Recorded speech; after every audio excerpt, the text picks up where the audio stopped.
제 친구가 미국 주식 뭣도 모르고 사고 팔고 하다 세금 500만 원 냈습니다. 미국 주식하고 1년에 3천만 원 벌면 그대로 내 돈일 것 같잖아요. 그렇게 믿었다가 세금 폭탄 맞은 겁니다. 갑자기 500만 원 내라고 하니 현금 모으느라 정신 없었다고 하더라고요. 지금 영상 시청하시는 분들도 제 친구와 같은 상황 없으려면 세금에 관한 건 꼭 아셔야 합니다. 영상 끝까지 보시면 세금이 얼마인지 미리 예측도 할 수 있고 이 세금을 줄일 수 있습니다. 제가 오늘 설명드릴 것은 양도소득세입니다. 바로 제 친구가 낸 세금인데요. 양도소득세는 자산을 팔아서 생긴 이익에 대한 세금입니다. 이는 해외 주식, 바로 개별주나 해외 상장 ETF에 해당됩니다. 개별주라면 엔비디아, 애플, 마이크로소프트 같은 개별 종목을 말하는 것이고 ETF는 S&P 500, 나스닥 100 같은 여러 종목들을 묶어서 사는 펀드라고 생각하시면 됩니다. 이 양도소득세는 주식을 팔고 남은 이익이 250만 원 이하라면 세금이 없습니다. 250만 원이 넘는다면 그 초과분의 22%가 적용됩니다. 예를 들어보자면 여러분이 주식을 팔아서 1250만 원을 벌었다면 기본 250만 원까지는 세금이 없다고 했잖아요. 그래서 1250 빼기 250은 1000만 원. 여기에 22%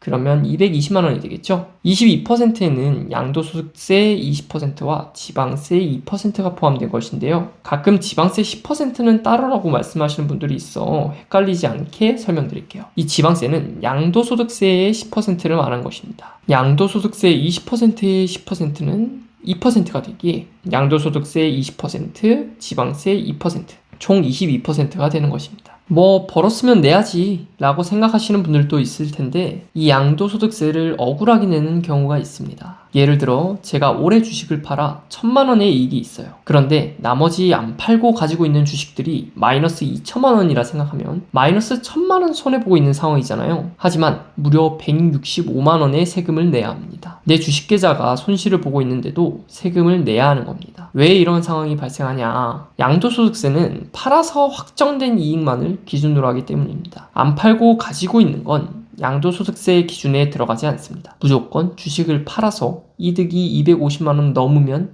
내야 해요. 그리고 올해 주식 팔아서 마이너스 1000만 원이어도 내년에 주식 팔아서 250만 원 이상 벌면 세금 내야 합니다. 선물이나 옵션 같은 파생상품은 손실을 다음 해로 넘겨서 세금을 줄이는 손실 2월이라는 것이 적용되는데요. 해외 주식은 이 손실 2월이 적용되지 않습니다. 무조건 그 해의 손실 기준이에요. 그리고 중요한 점, 양도소득세에 큰 영향을 줄 수 있는 것이 있는데요. 바로 환율입니다. 환차익이라고도 하는데요. 환율 변동으로 생기는 이익을 뜻합니다. 양도소득세의 22%에는 이 환차익이 포함됩니다. 2018년에 환율이 1050원, 2022년 환율이 1440원이었습니다. 이때 1억으로 2018년에 주식을 사고 2022년에 주식을 팔았다고 생각해 볼게요. 주가는 변함없다고 가정해 보겠습니다. 주가가 단 1%도 오르지 않았는데 환차익은 무려 3,714만 원이 나옵니다. 여기에 22%면 약 762만 원의 세금을 내야 합니다. 이렇게 보니 양도소득세 계산을 미리 안 해볼 수가 없겠죠. 이 양도소득세는 양도한 연도에 다음 해 5월에 신고를 해야 하는데요. 보통 증권사에서 무료로 신고대행 서비스를 해줍니다. 중간 계산이 어떻게 되는지 예상해 볼 수도 있고 신고까지 편리하게 이용할 수 있으니 참고하시면 되겠습니다. 자, 그럼 이 양도소득세는 어떻게 줄일 수 있을까요? 나는 딱 250만 원 정도만 벌 거야 라고 생각하신다면 매년 계산해 보시면서 주식 거래하시면 되겠습니다. 그러나 이제 수익이 쌓이다 보면 어느새 250만 원 훌쩍 넘는 분들도 있습니다. 국내 상장 해외 ETF를 투자하신다면 절세계좌, ISA, IRP, 연금저축계좌를 활용하시면 됩니다. 단 해외 개별주, 해외 상장 ETF는 일반 계좌에서만 투자가 가능하니 이 점 꼭 기억하시길 바랍니다. 일반 계좌에서는 어떻게 줄이는데요?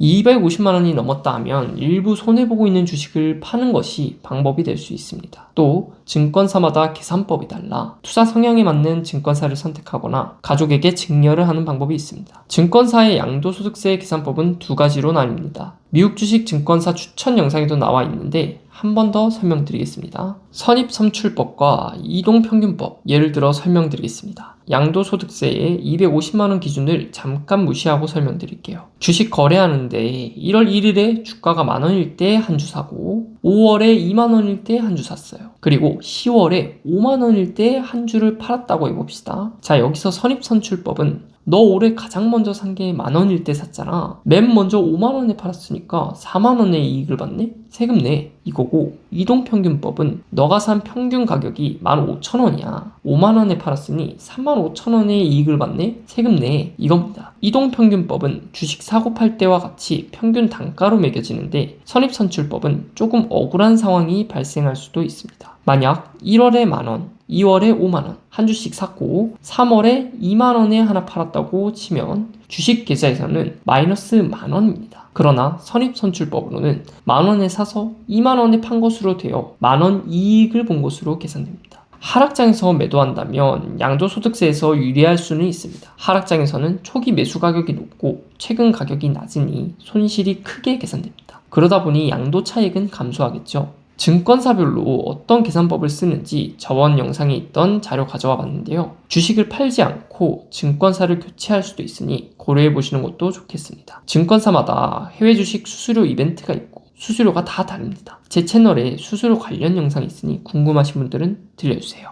다음, 가족에게 증여하는 방법이 있습니다. 증여를 하는 순간 양도소득세 기준이 다시 리셋됩니다. 예를 들자면 제가 주식을 1,000만원에 사서 현재 1억 1,000만원이라고 해봅시다. 그런데 와이프에게 바로 증여했어요. 그럼 1억 1,000만원부터 다시 250만원 이상의 이익이 생겨야 세금을 내는 거예요. 1억 1,250만원까지 세금이 0원, 1억 1,350만원이라면 100만원에 22%, 22만원을 내는 거죠. 그럼 무조건 증여하고 바로 팔면 되겠네 라고 생각하실 수도 있어요. 그런데 또 이렇게 세금을 피하는 것을 두고 볼 국가가 아닙니다. 2월 과세 규정이라고 이런 증여로 세금을 줄이는 것을 막으려는 세법 규정이 있습니다. 두 가지 조건이 있는데요. 먼저 적용기간이 있습니다. 배우자는 증여 후 1년, 직계 존비속은 5년으로 이 기간이 지나고 주식을 팔아야 가족 증여의 효력이 생깁니다. 바로 매도하면 증여한 의미가 없어지니 참고하시면 되겠습니다. 두 번째 조건은 관계에 따라 증여세 없이 증여를 할 수 있는 금액이 다릅니다. 지금 보시는 이렇게 정해져 있는데요. 이 금액까지는 증여세 없이 증여가 가능합니다. 그리고 증여 후 적용 기간도 꼭 기억하시고요. 이 금액을 초과한다면 초과한 금액당 세율이 적용됩니다. 만약 와이프에게 6억까지만 증여세가 없는데 6억 9천만 원을 증여했다면 9천만 원 초과잖아요. 그러니까 1억 이하 10%의 세율이니까 9천만 원의 10% 900만 원의 증여세만 내면 되는 겁니다. 오늘은 양도소득세에 대해 얘기해 보았습니다. 개념부터 환율같이 영향을 줄 수 있는 것, 신고, 그리고 줄이는 방법까지 알아보았는데요. 주식에 250만 원 공제는 너무 적은 거 아니야? 난 손해인데 돈을 왜 내야 하는 거야? 라고 말씀하시는 분들이 많으실 겁니다. 저도 이해합니다. 아까 설명드린 것과 같이 소득이 없는데 내야 하는 상황이거나 내가 투자해서 번 돈인데 22% 딱 가져가면 억울할 것 같아요. 영상 시청하신 분들은 증권사 선택이나 가족 증여로 양도소득세를 줄여보는 방법을 고려해보시면 좋을 것 같습니다. 해외 주식 한다고 세금에 너무 스트레스 받지 마시고 이런 세금에도 해외 주식을 선택한 명분, 그것을 우선으로 생각해보시는 게 어떨까 싶습니다. 저는 다음 영상에서 뵙겠습니다. 영상 시청해주셔서 감사합니다.